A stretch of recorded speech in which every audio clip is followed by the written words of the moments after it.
देखिए, आज रक्षाबंधन का यह पर्व है जो अनादिकाल से संपूर्ण समाज की रक्षा के लिए उस समय जो शासक होते थे उनको बांधा जाता था।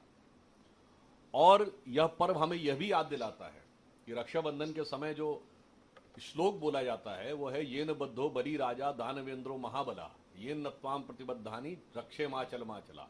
अर्थात बलि, राजा बलि जो असुर था, उसके भी श्रेष्ठ गुण की तारीफ की जाती है कि जिस प्रकार वो दानवेंद्र था, दान मतलब वो असुरों का राजा था, मगर उसने अपने संकल्प से पीछे नहीं हटा।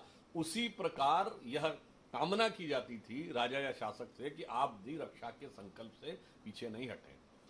कालांतर में भाई बहन के बीच में रक्षा का यह पर्व भी उतना ही महत्वपूर्ण था, मगर जब भारत पे विदेशी आक्रमण 2000 वर्षों तक हुए तो धीरे धीरे ये बहनों के द्वारा रक्षा सूत्र का यह विचार, जो मूलतः समाज की रक्षा के लिए शासक के द्वारा किया गया विचार था, वो आकर इस रूप में आ गया। और मैं यह भी कहना चाहूंगा, देखिए, हमारा पर्व एक चीज में और ध्यान दिलाता है। समाज में, परिवार में जितने भी प्रकार के रिश्ते होते हैं, हम सारे रिश्ते लेके आते हैं भगवान के घर से, मगर भाई बहन का एक ऐसा रिश्ता होता है जो एक बार आने के बाद परिवार से अलग हो जाते हैं।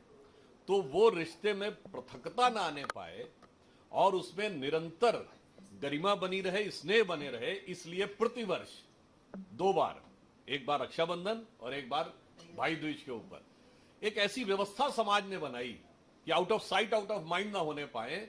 वह जो रिश्ता है वो जीवन भर उसी गरिमा के साथ, उसी स्नेह के साथ चलता रहे। तो मुझे लगता है ये पर्व हमें याद दिलाता है।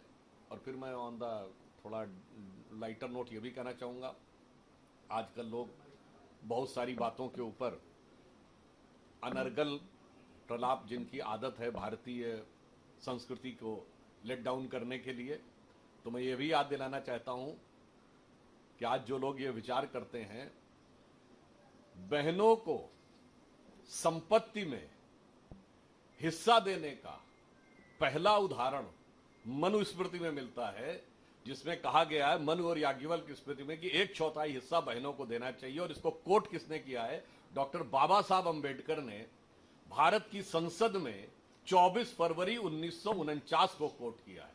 तो मुझे लगता है भारतीय समाज के उन सकारात्मक पक्षों में नकारात्मकता ढूंढने वालों को इन चीजों से शिक्षा लेनी चाहिए। और आज के इस पर्व के ऊपर जो भारतीय संस्कृति का एक बहुत ही उज्जवल पक्ष है, मगर यहां पर मैं एक चिंता भी व्यक्त करना चाहता हूं।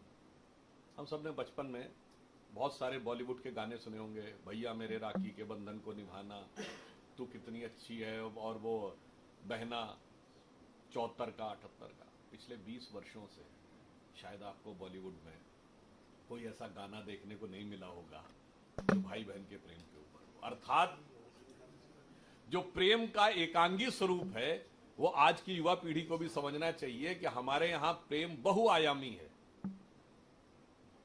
मगर अब दूसरे आयाम, माता पिता के प्रति प्रेम है, गुरु के प्रति प्रेम है, ईश्वर के प्रति प्रेम है, देश के प्रति प्रेम है, अपने गांव के प्रति प्रेम है। वो सारे प्रेम से हम ढूंढकर एक फॉल्सिफिकेशन ऑफ प्रेम क्रिएट किया जा रहा है, उसे भी ध्यान रखने की जरूरत है। तो आज का ये भी याद दिलाता है कि कम से कम कुछ सकारात्मक दोबारा ऐसी रचना बननी चाहिए जो नए बच्चों को भी याद दिलाए कि भाई बहन के प्रेम का क्या महत्व होता है। Thank you.